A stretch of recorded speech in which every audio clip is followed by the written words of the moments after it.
Our scripture reading for this morning is found in Acts chapter 20.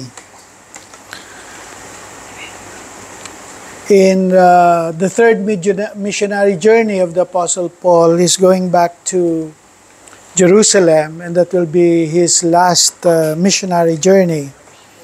And the last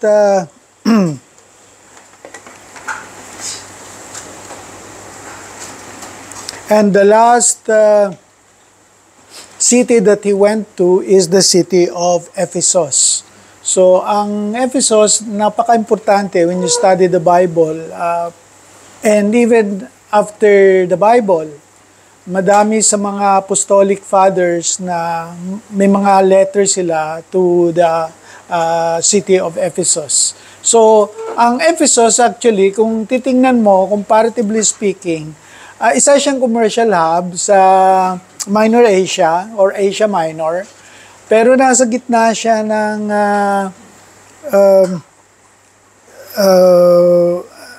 Greek or Latin Roman Empire. So nasa tabi lang siya ng Constantinople at accessible siya sa Rome. At accessible din siya sa Jerusalem and also Antioch. So nasa kalagitnaan siya. At kaya lahat ng mga travelers madalas doon napupunta at yun yung magiging transit point nila kung saan mang ibang places ang final destination nila. So pag iniisip mo yung Ephesus, may isip mo yung Thailand. Thailand is the regional hub sa Asia. At dito, pag lumilipad ka ng eroplano, madalas ang dadaanan mo na airport is Warrnambool. So, naintindihan natin kung gaano ka-busy at kung gaano ang klaseng buhay dito sa Bangkok. Ganun-ganun din sa Ephesus. At naintindihan natin na ang buhay natin ay talagang very transient lang. In fact, maganda itong sitwasyon nga natin kasi yung sa mga Pilipinas, kung minsan walang kapag-asa at walang improvement sa kanilang buhay kasi hindi nila naintindihan yung transitoriness of life, yung panandalian ang buhay. Sa araw-araw na lamang, kung saan ka na umuwi, doon ka rin bumabalik. At kung ano yung trabaho mo for 30 years or 40 years, ganun pa rin. Dito wala, transient tayo lahat. Iba sa atin, every year, iba yung trabaho. Salamat sa Panginoon ako, for the past 7 years, I have the same company. Pero palipat-lipat din ako noon. So, naintindihan natin at hindi tayo naninibago sa pagbabago.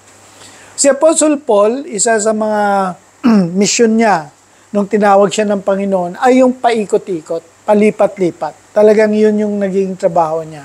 At dito siya ngayon sa Ephesus at babasahin natin ang habilin niya, yung farewell speech ni Pablo.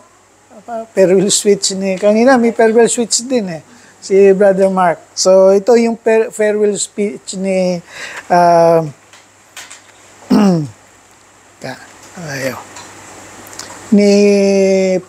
Pablo. May I request everybody to please stand as we read the scripture in Acts chapter 20, verse 17. Now from Miletus he sent to Ephesus and called the elders of the church to come to him. And when they came to him, he said to them, "You yourselves know how I lived among you the whole time from the first day that I set foot in Asia, serving the Lord with all humility and with tears and with trials that happened to me through the plot of the Jews. How I did not shrink from declaring to you anything that was profitable, and teaching you in public and from house to house, testifying both to Jews and the Greeks of repentance toward God and of faith in the Lord Jesus Christ. And now, behold, I am going to Jerusalem, constrained by the Spirit, not knowing what will happen to me there. except that the Holy Spirit testifies to me that in every city that imprisonment and afflictions await me.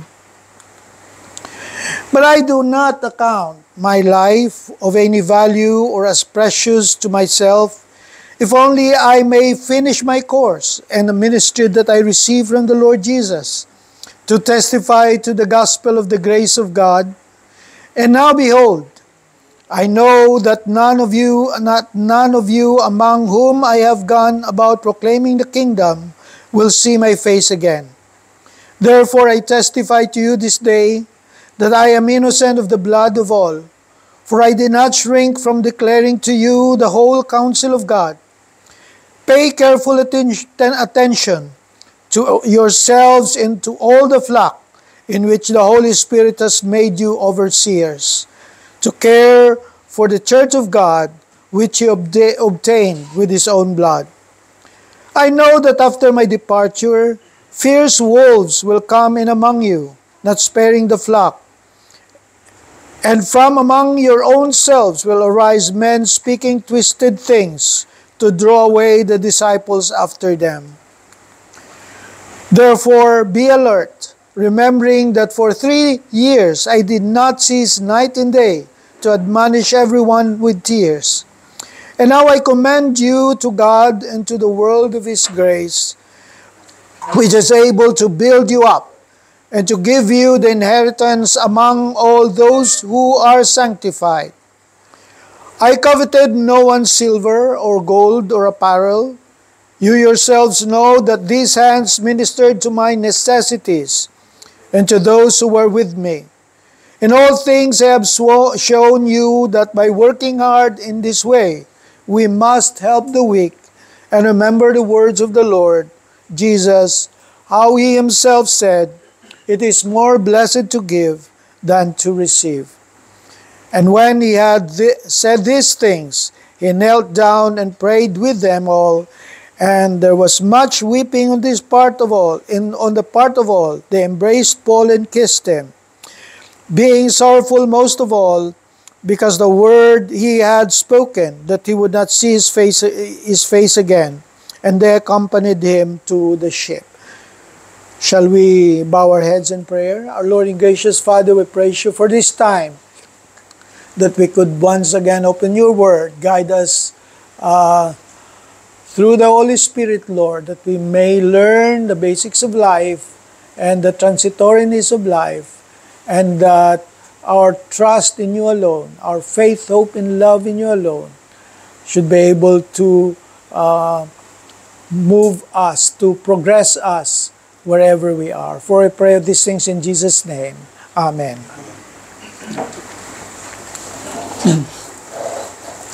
So we find here the Apostle Paul's farewell to the Ephesian elders. Isa sa malaki at napaka-importante na yugto sa buhay ni Paul, because this will be actually a farewell address not only to the elders but basically to his ministry. So magtatapos yung ministry niya by this time. After this, pagdating niya sa Jerusalem, kukulong na siya. And the last story that we will hear is he will be in Rome. And he will be martyred by Nero. Ang transition para sa kay Paul, makikita natin na madalas ito yung nagiging transition din ng BICF. Hindi ito unang pagkakataon na umaalis ang mga membro, dahil ito yung nature ng ating simbahan. There is no permanency, there is no some sort of regularity. Lahat tayo ay panandalian lamang. At nangyari na ito sa time nang umalis sina Sister Janice. Okay? So, ganun din. At in a small way, paalis na rin yata sina Ma'am Grace. Sama na natin sila. Punta din ng US. Kita na lang kayo, Brother Mark. Doon din. Kikita kayo sa US. Pasyal kayo, cross the border. Andun na si Janice sa kabila. Gawa kayo ng church yun doon. BICF. BICF in US and Canada. No? Tindi nun, ha? So, these are realities of life. At pag nabasa mo yung book of Ecclesiastes, talagang there is a time and season for everything. And there is season for transitions for most of us, many of us. Dito sa makita natin na ang basics of life, sabi nga ni Pastor, talaga is whatever happens in the midst of transition, we maintain faith. We maintain hope and we maintain love. Faith, hope, and love is the core characteristic of a church, corporate church, as well as individual persons. So, kailangan yung faith, hope, and love na yan is real sa bawat isa sa atin. And therefore, sa atin ngayon, we're looking at this transition that we continue to have faith in God and trust God in whatever plans He has for Brother Mark and Ma'am Cecil and MC and also for BICF that is remaining here. We understand that people goes and people comes. Napakadami nating mga bagong faces. And eventually, the pioneers of this church ay mawawala lahat. Even Pastor Ayan, even me. So matitira naman na ay mga bago na naman. Subalit yun yung promise ng Panginoon na sabi niya, I will build my church and the gates of hell shall not prevail. And that He will continue to provide leaders and He continue to flock the sheep. He will continue to keep the sheep safe in all ways. And therefore, ang unang sinabi rito ni Paul sa kanyang message sa Acts is, sabi niya, you yourselves know how I lived among you the whole time from the first day that I set foot in Asia. Sabi ko nga sa inyo, ang Ephesus, isa sa mga core na city sa Asia. And the Apostle Paul stayed there for 3 years. 3 taon. Ganun ka importante sa kanya. At dito niya, dahil nga madami rito ang mga dumadaan, mga transient na mga tao, palabas, pabalik. Parang BICF, parang Bangkok, madami tayong bisita, tapos aalis naman. Bisita, aalis, non-Christians, hopefully pag alis nila, Christian na sila. Yun yung prayer natin. And that is the ministry of the Apostle Paul. At nakikita natin dito na open book tayo, ang buhay natin bilang mga Kristiyano at miyembro ng BICF is an open book. Wala tayong tinatago. Wala tayong skeleton in the closet. So lahat tayo sa ating pamumuhay dito, everybody knows what everybody is doing. Wherever everybody is, kung saan-saan tayo, alam natin. Ganun ang karakteristik ng isang Christian, transparency. Ang Christian, hindi lamang Christian sa church, kailangan Christian din siya sa kanyang pamamahay. And therefore, hindi ka pwedeng maging plastic na parang ang santo dito sa loob ng simbahan. Nakala mo kung sino santo. Pag uwi nun, kilala ka ng asawa mo, kilala ka ng mga anak mo, o kung sino man sa inyo. So, hindi pwedeng magkaplastikan. Kailangan may katotohanan, may transparency ang ating buhay. That's why Apostle Paul tells us that, na ang pamumuhay natin ko sa inyo is an open book. Everybody knows me. And secondly, sabi niya rito, serving the Lord with all humility and with tears and trials. Madalas sa atin, ang simbahan ay isang sakripisyo.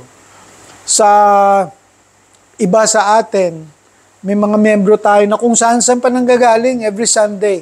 But they never want to miss Sundays. So talagang they have to travel, they have to plan their Saturday in order for them to attend on Sundays. Sa atin, madami sa atin, kulang sa ating kinikita We understand life dito sa Bangkok. And yet, kahit na mikikitain tayo sa Sunday, inuuna natin yung pagsasamba sa ating Panginoon. Dinidisregard natin yung additional income, sayang. Kasi, bakit? Because we serve the Lord. And serving the Lord sometimes is a lot of tears, sabi nga. A lot of tears, a lot of sacrifices. Tinipon tayo ng mga makasalanang tao. Kahit Christian na tayo, makasalanan pa rin tayo. Alam ng asawa natin yan. Mga asawa, alam ng mga anak natin yan. Alam din natin yan pag nakikita natin yung mga kasama natin. We are all sinners. Therefore, ginather tayo, hindi dahil mga perfecto at mga super bait na mga tao, kundi puro sinners na may kanya-kanyang baggage na dala-dala sa simbahan. Kaya nga kung pwede lang sana, kapareha sa akin lahat yung mga kasamaan. Pero hindi, may kanya-kanya ka tayong personalidad.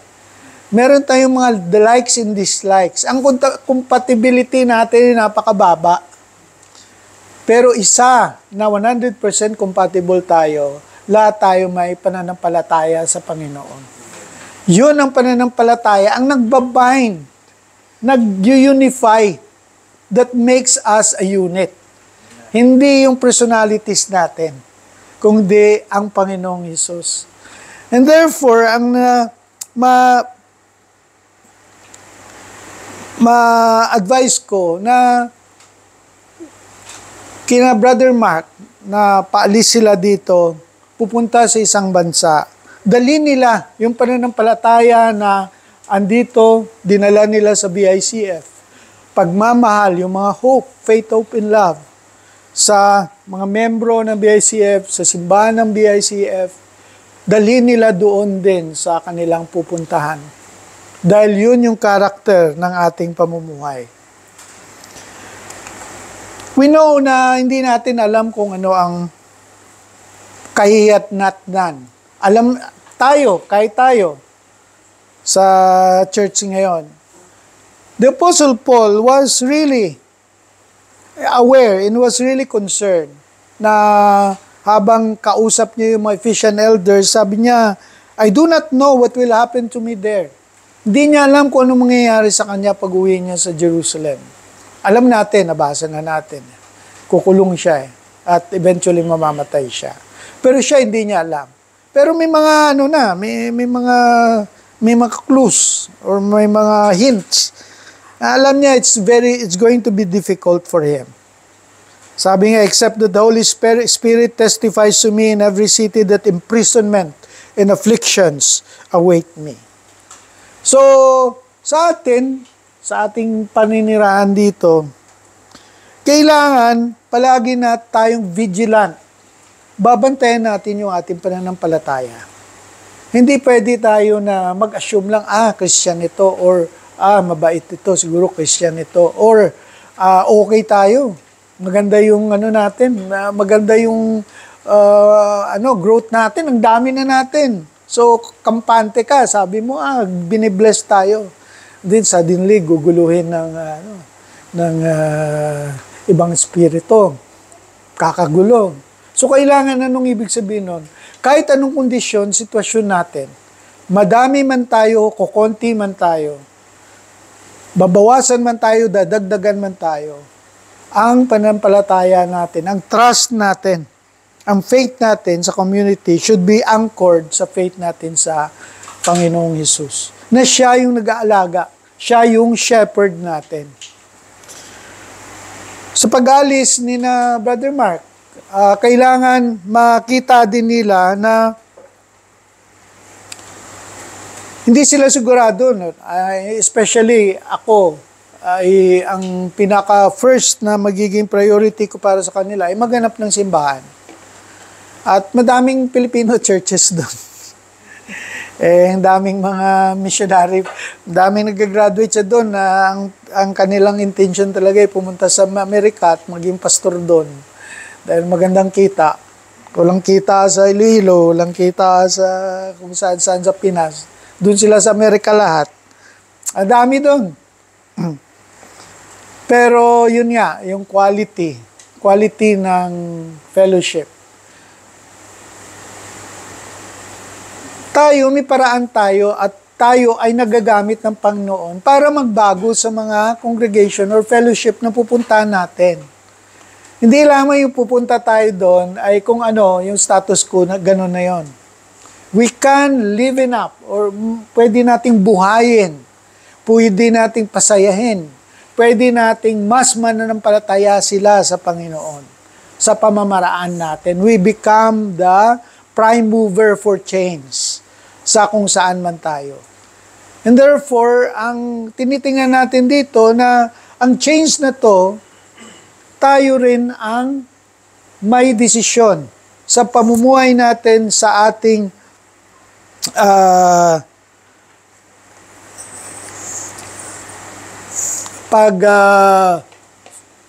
focus sa pananampalataya natin sa Panginoon na siya ang makakatulong sa atin sa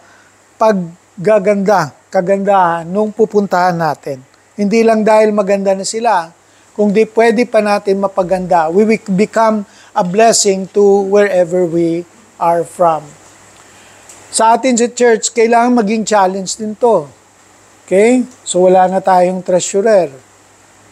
So it becomes a challenge na God will rise up people to fill in the gaps. Fill in the gaps. Wala na tayong runner sa loob ng simbahan. Mark is Mark.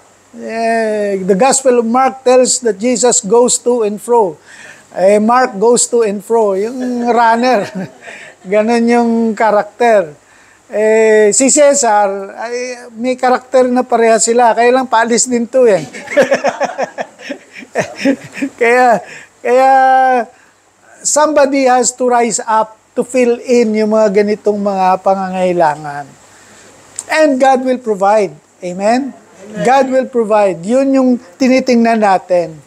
Na in spite of all this, we know God will provide everything that we need.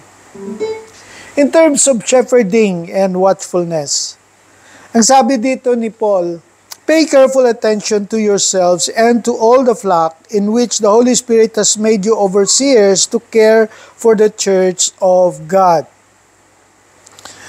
Ang sinasabi dito na kailangan ang bantayan natin yung pananampalataya natin at hindi ko yata napalitan. Kailangan ang pananampalataya na saan man tayo, kung ano yung pananampalataya natin na build up natin sa BICF, ingatan natin yon at dalhin natin kung saan man tayo mapunta. Be careful attention to all the flock. I know that after my departure, fierce wolves will come in among you, not sparing the flock, and from among your own selves will arise men speaking twisted things to draw away the disciples after them. Therefore, be alert. Be alert. So, sa ating pagbabago-bago, kaya ang sinasabi palagi ni Scholar Team, dapat meron tayong beacon or guide and in the form of a confession of faith. Maganda ngayon, ang hirap naman basahin, ang haba ng confession of faith. Pero what they're saying is that kailangan meron tayong standard form ng statement of faith. Na kung sino man ang papasok, alam nila kung ano yung pananampalataya natin, kung ano tinatayuan natin. At pag umalis sila, dala-dala nila yon. Yung statement of faith na yon, na ito yung pananampalataya ko rin. That is common as a community para sa amin doon sa BICF. So ganito yung sinasabi ni Apostle Paul dito, na madalas may bagong mga tao papasok, iba yung kanilang paniniwala, iba yung kanilang pananampalataya. Kailangan ipoprotect natin ang integrity ng ating napag-aralan na.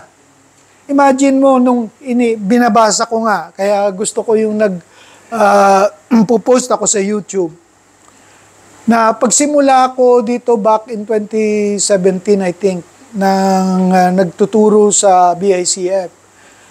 Yung mga kung ano yung pinag-uusapan natin, kung ano yung mga issues natin, ganun pa rin yun. The same thing.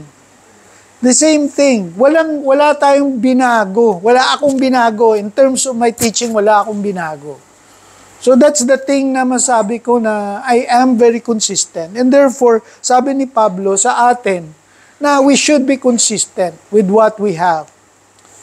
With what is the guidance of the Holy Spirit. And therefore, ganun din sina Brother Mark, sina Ma'am Cecil, na pagpunta nila doon, dalhin nila yung pagiging baptistic, pagiging reform, yung pagiging congregational, pagiging focus sa Panginoon, yung mga magagandang qualities ng BICF, yung fellowship, yung love feasts. Sobrang love feast, kain ng kain, tataba na. Tingin ako kay Alice, sama ng tingin. Biro lang. So, yung ganong mga ginagawa natin, yun ay mga magandang gawain na makikita natin na dapat madala din natin sa ibang lugar. Alam na natin sa Pilipinas, ang uso dun talaga 3-piece. Talagang 3-piece yan. Diba? Ano nga yun, Brother Tim? Pungko, pamati, pauli. Ganun talaga. Pungko, maupo ka, makinig ka, umuwi ka na, tapos na. Yan na yung service. And it's very sad, napakalungkot na yun ang madalas na naging natin. Iba na pagka kumakain na kayo ng sabay-sabay, lumalabas kayo ng sabay-sabay, nagkikita kayo, even though it's not Sunday, nagtatawagan kayo, nagchat-chat kayo, or nag-aaway kayo sa chat. So, pero yung buhay nyo, wholesome, yung kabuuan, hindi lang siya portion lang ng 2 o 3 araw ng iyong buhay. Kundi your whole week revolves around the body of Christ. So ito rin ang dapat na patuloy natin even sa ating pananampalataya, sa ating mga pinapaniwalaan. Dapat patuloy nating protektahan yon.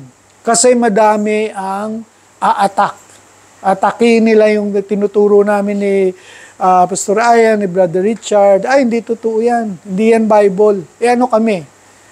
Kung hindi kami Bible, ano kami? So, yung ganong So, kailangan ganito pa rin yung karakter na dadalhin natin. Kahit saan tayo. Whether tayong naiwan or whether tayo yung aalis. Commending to God's grace. Pag napansin natin na tayo palagi ay pinag-usapan natin palagi is grace. Grace. Hindi dahil maraming pangalan dito, grace. Okay? Pero dahil nagkaroon ng maraming pangalan, dahil yun nga yung pinaka-importante, one of the key characters ng ating pananampalataya, the grace of God. And therefore, sabi ni Pablo, so, paano ko kayo, saan ko kayo ikukumit? Anong ibibigay ko sa inyo na pag-asa nyo?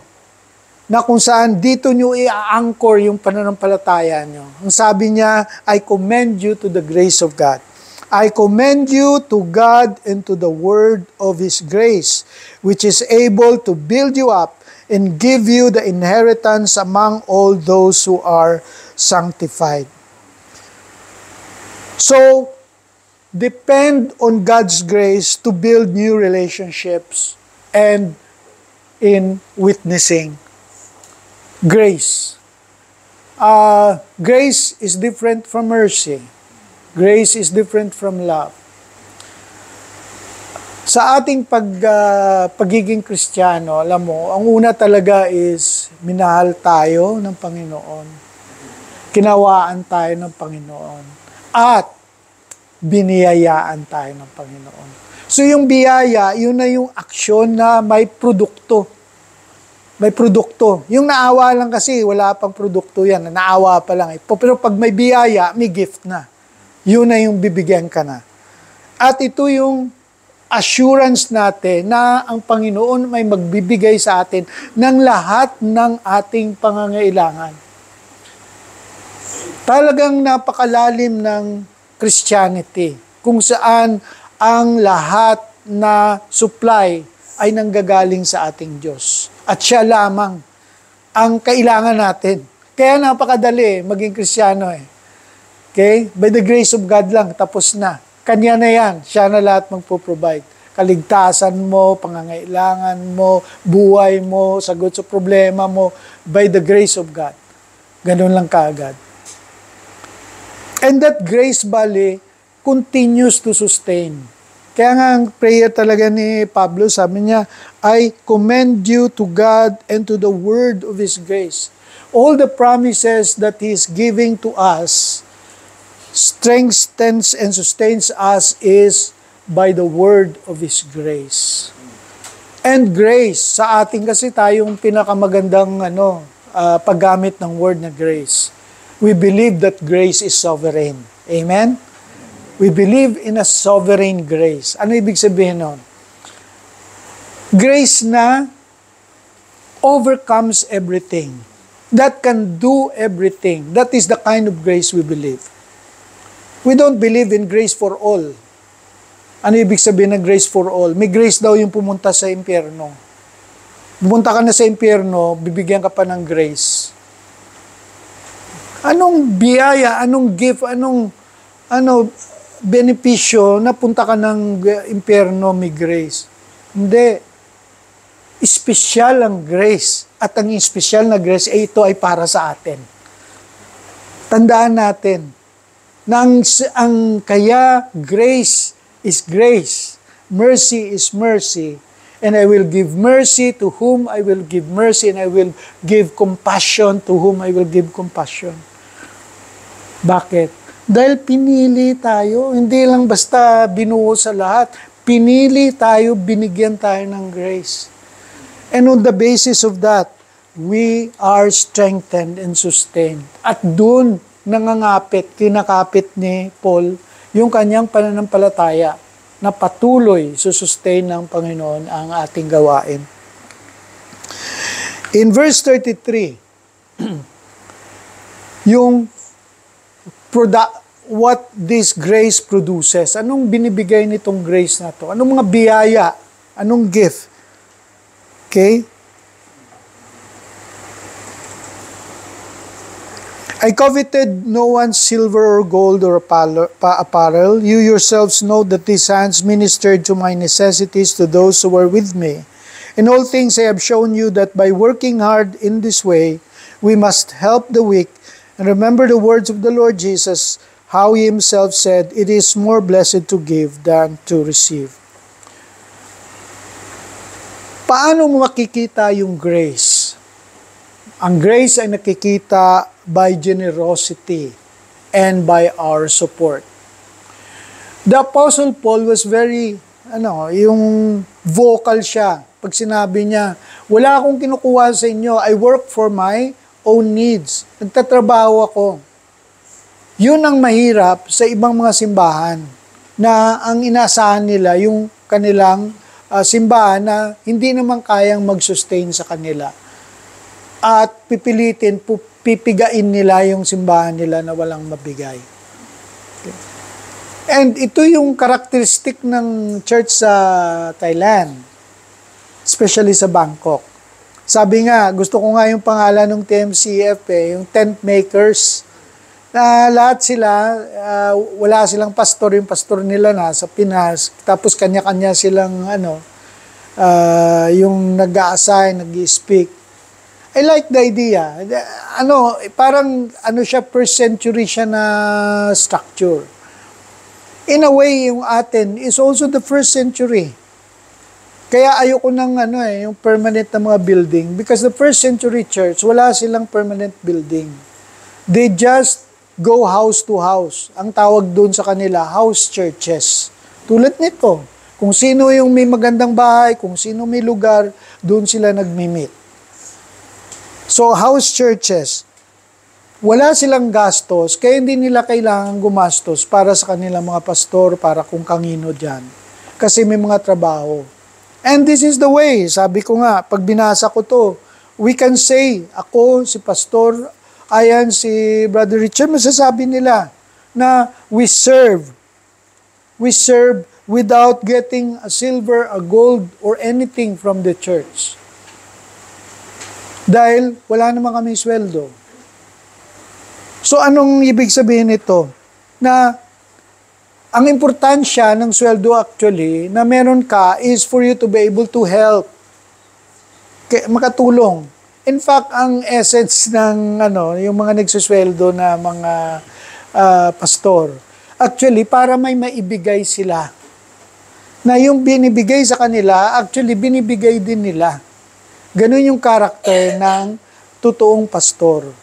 Hindi siya nagpapakasasa, hindi siya nagiging bumibili ng aeroplano or barko or yate or no?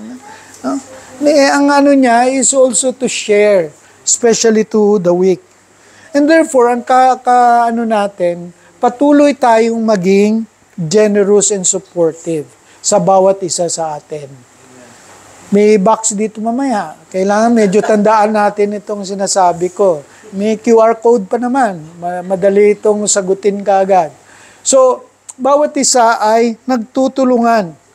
At ang basis ni Pablo ay extra-biblical.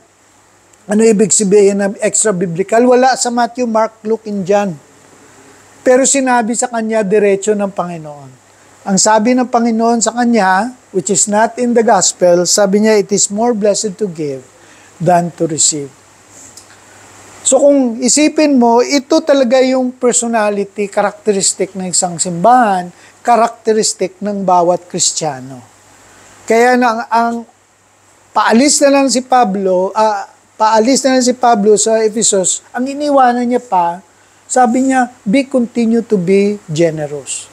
And therefore, sa BICF, ito dapat palaging tandaan natin. This should be our character, our trademark, our brand. Punta ka sa BICF, dami pera dyan, mimigay. Branding natin. Matulungin tayo. And kina Brother Mark, yun din, na pagdating nila sa, I know, they will have struggles. Kahit ano nga yan? Wala pa namang winter, Kasi problema mo yung winter, walang winter clothes, eh. So pag winter kasi, talagang parang ang pulubi dun, eh. Punta ka sa simbahan, ang simbahan, bibigay sa'yo ng mga sangkatutak na winter clothes. So, you will rely on the generosity of others that will be outpoured by the generosity of the grace of Jesus. Because God's grace pours into their hearts, they become generous.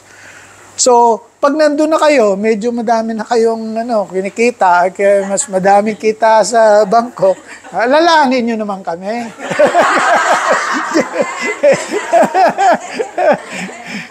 Baka may iba pang nag-a-apply pa rin talagang hirap ng pamumuhay natin. Kagagraduate ko lang, talagang may career path na ako na pinlano. Sabi ko, tatrabaho ako sa electric utility 5 years. After 5 years, abroad na ako. Kaya ganun yung isip ko. Kaya lang, after 5 years, nung nag-apply na kami ni Mrs. na sasama doon sa Canada, madaming ako yung youngest, parents ko matatanda, ako yung nakatira sa bahay na iwan. So, ako yung naging designated survivor. Ako yung designated survivor sa bahay, ako na iwan. So, hanggang namatay yung parents ko, tsaka lang ako nakaalis. So, ako yung iniwanan, ako yung sinuportahan, ako yung nagbabantay. Well, anyway, yun yung bawat isa sa atin, merong career path na pinaplano.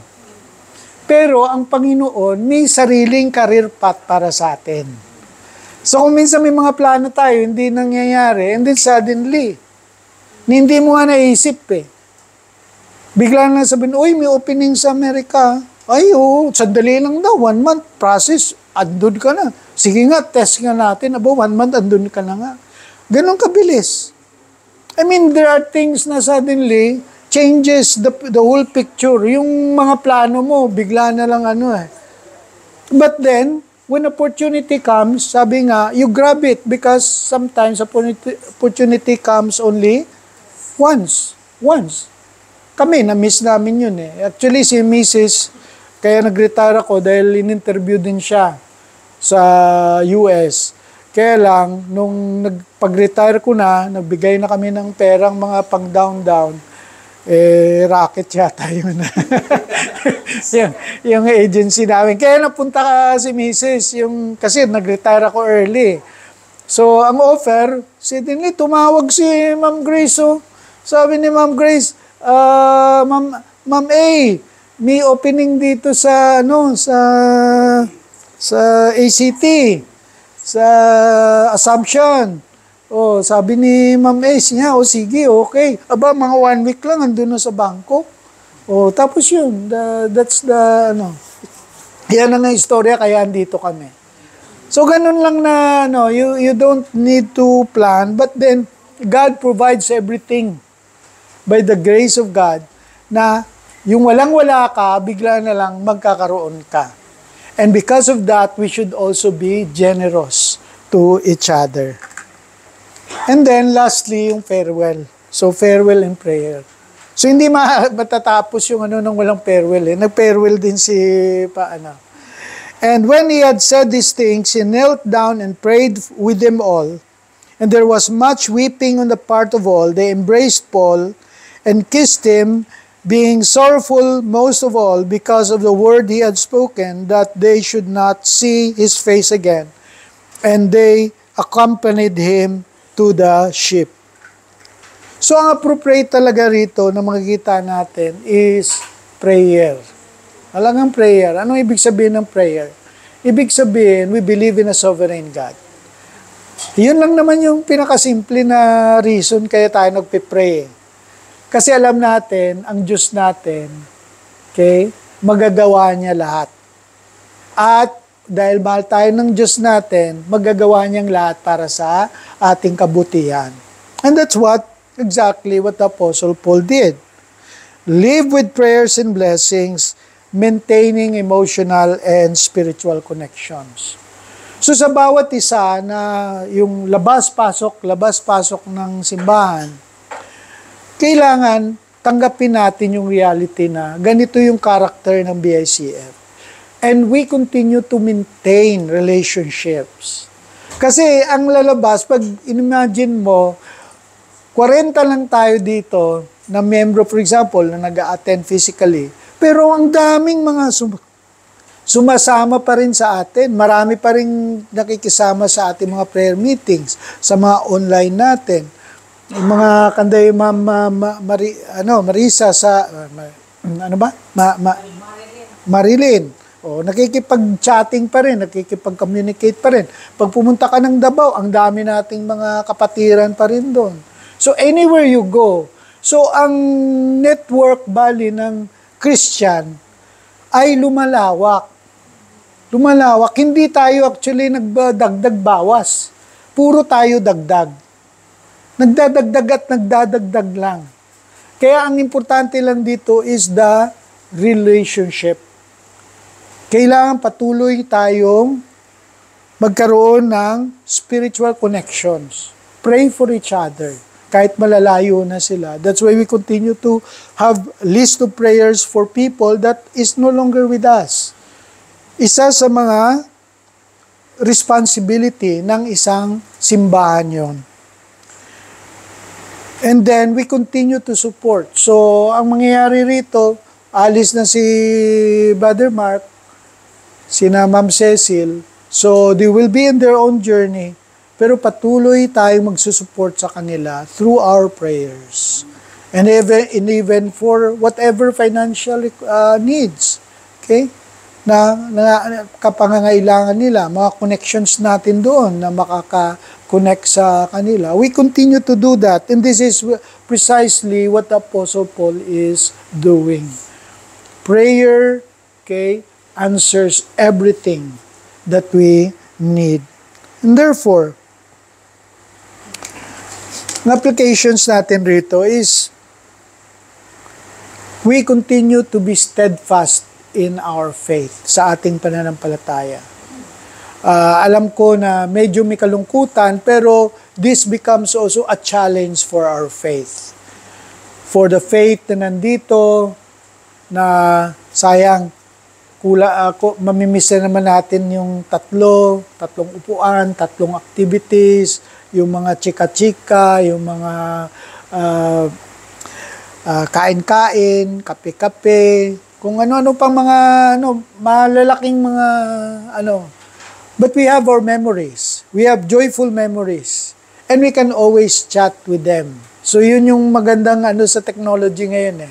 Madaling mag-connect . Madaling mag-connect. And therefore, we can always be updated.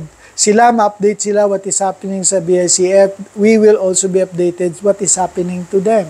And we can pray for each other. We can remain steadfast in our faith. And that we trust that God's presence and guidance are with us, whether we stay or go. Sabi ko nga, kinukwento ko nga, nung na-exile yung mga Israelites sa Babylon, nung kinakadinahan na sila at dinadala na sila sa Babylon, they were weeping. Umiiyak sila kasi it seems like their God lost. Natalo yung Diyos nila. Wala na silang Diyos. Iniwan na sila ng Diyos kasi yung Diyos nila, ang akala nila ay taga-Jerusalem lang. And then Ezekiel has a vision. He has a vision of a flying throne. And that flying throne was joining them. The nation of Israel, those group of captives, is led by a flying throne of God. At ano yung conclusion ni Ezekiel? God is also not only the God of Jerusalem, not only the God of Israel, He is the God of Babylon, and He is the God of all. Ibig sabihin, ang Diyos dito sa BICF, andun din sa Amerika, andun din siya sa Pilipinas. And everywhere we go, our God will always be with us. Yun lang yung makikita natin dito. And so, we close in prayer and we hope that all the blessings na tinatamasa at long for ng Ibusion family will come true. Our Lord and gracious Father, we praise you and thank you, Lord, for your word na napaka-appropriate sa aming situation ngayon. We continue to pray, Lord, na ang grace mo, ang aming palaging aasahan at ang aming pananampalataya sa iyo will always be steady and will always be there. We pray, Lord, for the church na ito ay patuloy na mag-mature, patuloy na lumago in spite of the absence of the Ibusion family. And we pray also for the Ibusions for you to protect them, lead them in the right paths. Always guide them, Lord, in your way. Lead them to a good church, a church that will make them closer to you. And we pray, Lord, that you will provide all their needs, provide everything that they may be worried, and that you can always give assurance to them that you are alone. You alone is what they need. Thank you once again, Lord, for this Sunday, for these things in Jesus' name. Amen.